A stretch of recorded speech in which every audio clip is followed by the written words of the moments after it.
जय महाराष्ट्र विद्यार्थी मित्रांनो, आज आपण एमपीएससीच्या दृष्टिकोनातून अत्यंत महत्त्वाचा टॉपिक शिकणार आहे। राज्यघटनेचा आपण एक विषय बघत आहे ज्याचं नाव आहे मूलभूत कर्तव्य। आता मूलभूत कर्तव्याचा अभ्यास करताना तुम्हाला माहिती आहे की 11 हे आपल्याला मूलभूत कर्तव्य दिलेले आहेत आणि विद्यार्थी अक्षरशः ते पाठ करतात आणि ते पाठ करण्याच्या याच्यात ते लक्षात राहत नाही। आपल्याला काही विद्यार्थ्यांनी सांगितलं की सर हे पाठ कसे करायचे, ट्रिकच्या माध्यमातून, जे ट्रिक एकदम सोपी आहे त्या माध्यमातून आपण पूर्णच्या पूर्ण मूलभूत कर्तव्य लक्षात ठेवण्याचा प्रयत्न करू।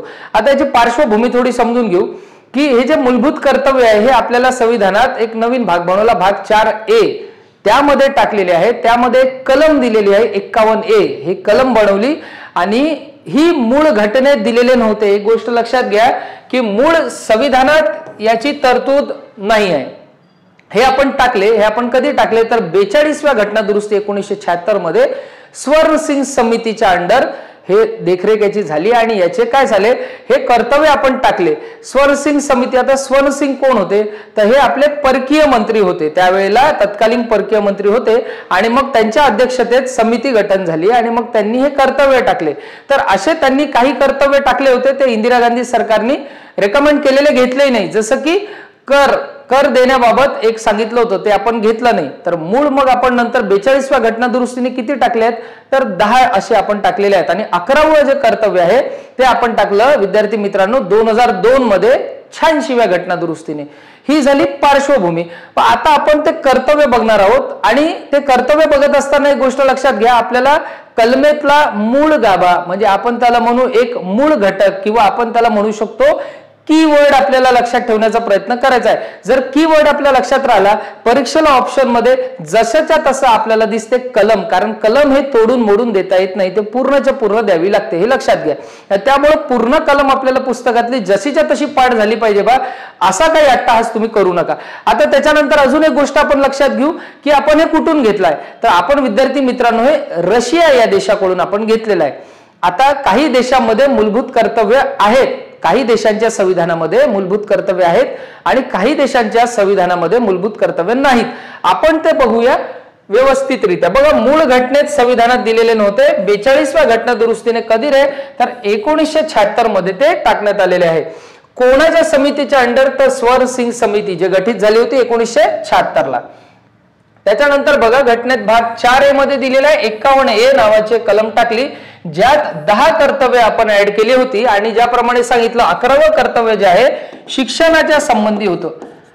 11वं कर्तव्य शिक्षणाच्या संबंधी होतं, जे 86व्या घटना दुरुस्ती 2002 ने आपण टाकलेलं आहे। आपण हे रशियाकडून घेतलेलं हे बघितलं आणि हे लागू केव्हापासून केलं ती डेट विद्यार्थी मित्रांनो लक्षात घ्या, 3 जानेवारी 1977। 3 जानेवारी 1977 पासून आपण ते लागू केलं। आता बघा इथे कोणकोणत्या देशात आता मूलभूत कर्तव्य आहेत तर ते कोणकोणते देश आहेत ते आहेत जपान, व्हिएतनाम आणि नेदरलँड। आता लक्षात घ्या, हे जर आपल्या लक्षात नसेल राहत तर आपण एक इथेही शॉर्ट ट्रिक बनवू शकतो, जेवण, बरोबर। इथे आपण शॉर्ट ट्रिक बनवू शकतो जेवण।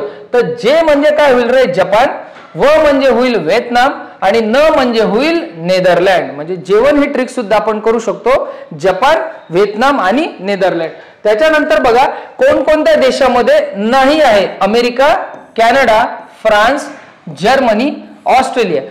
जर खालचं नसेल लक्षात ठेवायचं तर एवढं मात्र लक्षात ठेवा की 3 देशांच्या संविधानामध्ये मूलभूत कर्तव्य दिलेले आहेत, जे की आपण ट्रिक बनवली जेवण, जपान, व्हिएतनाम आणि न वरून नेदरलँड।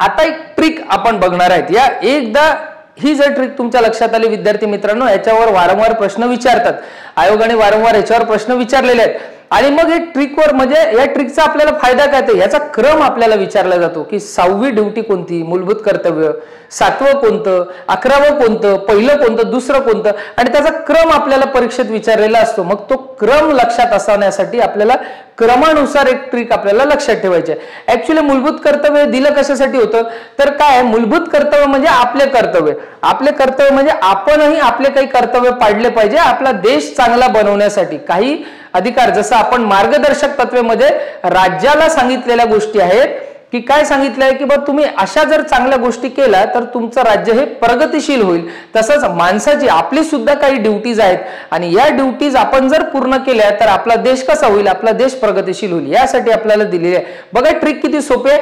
जसं एखादा आपण मंत्र म्हणतो, माझ्यासोबत तुम्ही 2-3 वेळा म्हणायचं, ते तुमच्या जर पाठ झालं तर तुमचा एका ट्रिकनी चॅप्टर सुटला आणि आपल्याला परत स्मार्ट वर्क करायचं, आपल्याला डोंकी वर्क करून चालत नाही. बघा राश्वासा म्हणा माझ्यासोबत, राश्वासा संधी संप वैसा राशी. बघा राश्वासा संधी संप वैसा राशी. आता बघा याला आपण डिकोड करू. बघा कसं, रा म्हणजे पहिली ड्युटी राष्ट्रगीत व राष्ट्रध्वज यांचा आदर करणे. राष्ट्रगीत व राष्ट्रध्वज यांचा आदर करणे. स्वा म्हणजे काय होईल तर स्वावरून स्वातंत्र्यासाठी जे झटले त्यांचा आदर करणे. स्वातंत्र्यासाठी ज्यांनी बलिदान केले, ज्यांनी आपल्या देशासाठी आहुती दिली त्यांचा आदर करणे. त्यानंतर बघा सा, राश्वासा, सा म्हणजे तिसरी ड्युटी. सा म्हणजे सार्वभौमत्व, एकता व एकात्मता जोपासणे. तिसरी ड्युटी काय आपली, सा म्हणजे सार्वभौमत्व, एकता व एकात्मता आपण जोपासली पाहिजे. चौथी बघा परत संधीचा स, हा इथं आला संधीचा स. स वरून आपण घेऊ संरक्षण. स वरून घेऊ संरक्षण म्हणजेच काय, आवाहन केलं जाईल तेव्हा आपण आपल्या देशाचं संरक्षण केलं पाहिजे. या जे आपली ही जी मूलभूत कर्तव्य आहे याच्यावर संविधानात काही लोकांनी टीका सुद्धा केली आहे. याच्यामुळे टीका केली की आवाहन केलं जाईल तेव्हाच आपण देशाचं संरक्षण करणार का, तसं नाही. तर आपली ड्युटी असली पाहिजे की आपण केव्हाही देशाचं संरक्षण केलं पाहिजे. म्हणून ही जी ड्युटी आहे चौथी, याच्यावर थोडीफार टीका केली जाते. चला पुढे बघूया.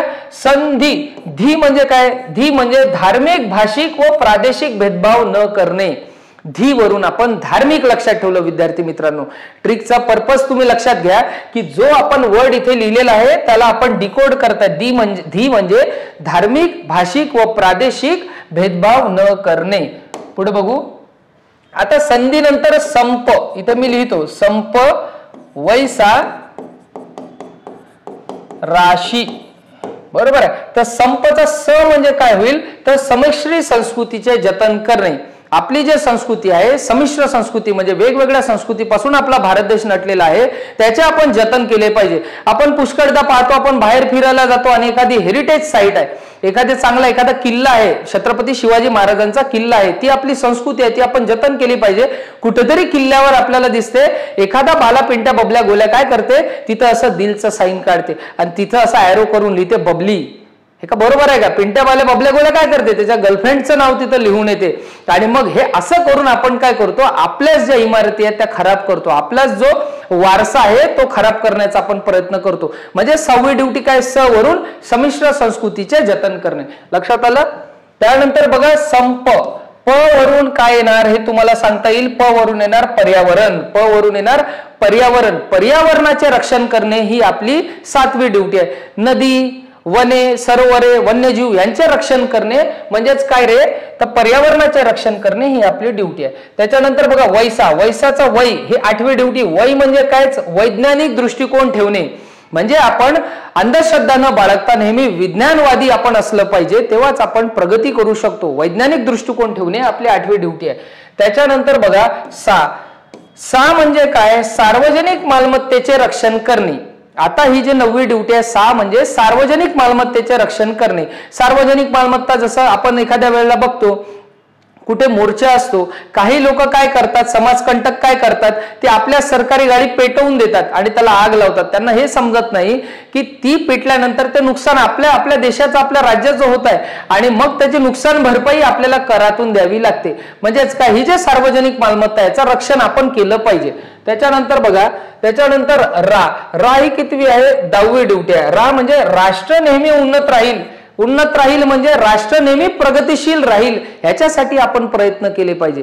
राष्ट्रासाठी नेहमी आपण प्रयत्न केले पाहिजे.